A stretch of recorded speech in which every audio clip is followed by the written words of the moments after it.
من بڕیار عەلی لێپرسیاوی هۆبەی چالاکی پەروەردەی شارباژێر ئەم بیرۆکەی فستیڤاڵی کورتە فیلمە بیرۆکەی بەڕێز مامۆساەتی بەڕێوەبەری پەروەردەی شارباژێرە کاتی ئەم بیرۆکەی لای من باس کرد لەگەڵ مامۆستایانی هونەرا کۆبینەوە لە سەرەتای مانگی یەکا بوو کە ئێمە لەگەڵ مامۆستای هونەرە ئەم پرۆژەیەمان تەرح کرد بە خۆشحاڵیەوە زۆربەی مامۆستایانی هونەر بە دەم پرۆژەکەەوە هاتوون و لە مانگیەکەوە ئەمە خەریکی تەسویرکردن و کاری وێنەگرتن و دەرهێنانی بە فیلمەکان بە خۆشحاڵی و سیانزە فیلم بەرەم هاتووە هەموو هەر سیانزە فیلمەکە لە دەرهێنانی مامۆستایانی هونەری گوندەکانی سنووری پەروەردەی شارباژێڕن کە هەموو فیلمەکان باس مەعانات و کێشەکان و داخوازی بواری پەروەردەکە کە لە ڕێی فیلمە و بتوانین ئێمە داواکاریەکان و حەزەکانمان بگەێنین بەلایانی پەیوەندیدار.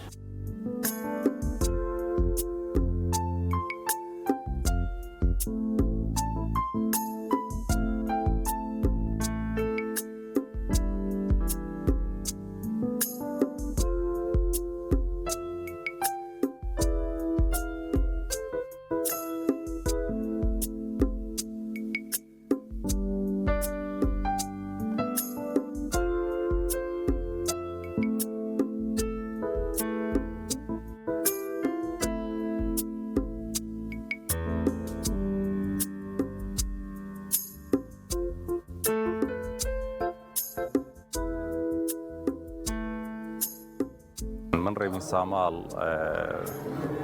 سەرپەرشتیار لە بەڕێوەبەرێتی پەروەردەی شارباژێر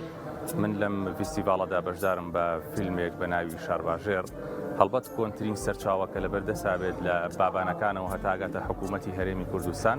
لەم فیلمەدا قۆناغ بە قۆناغ وەستێ بەستێ باسمان کردووە لەگەڵەوە جوگرافیای شارباژێر و دانیشتوانی شارباژێر لە سەردەمە جیاوازەکانە هەڵکشان و داکشانی دانیشتوانی ئەم سنوورە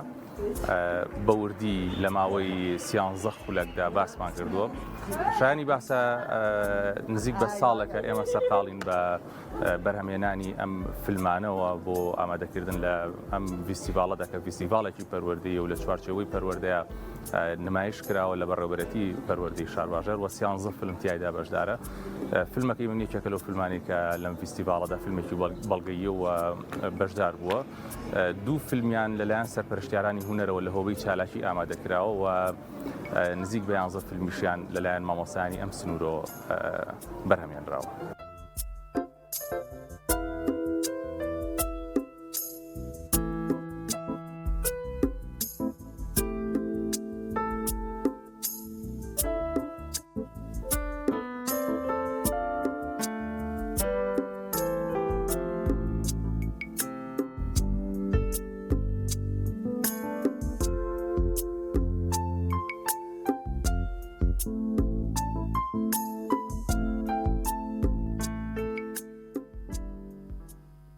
گرنگەکەی وەکوتم لەوا بوو هەموو کاسی فیلمەکان ناوخۆی بوونەوەی خوێندکاران و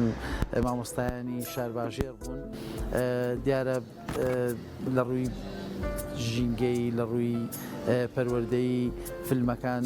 تەشجیعی خوێندکاران و قوتابیانیانە کردبەوەی دۆستی ژینگە بن و دۆستی پەروەردە بن پلانەکە وایە بەردەوام بین و پلانەکە وایە ئەمە ساڵانە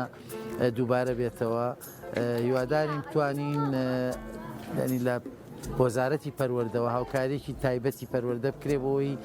لە ئەم چالاکیە لە ساڵانی داهاتووە چالاکی جۆرا و جۆری تریش ئەنجام بدەین.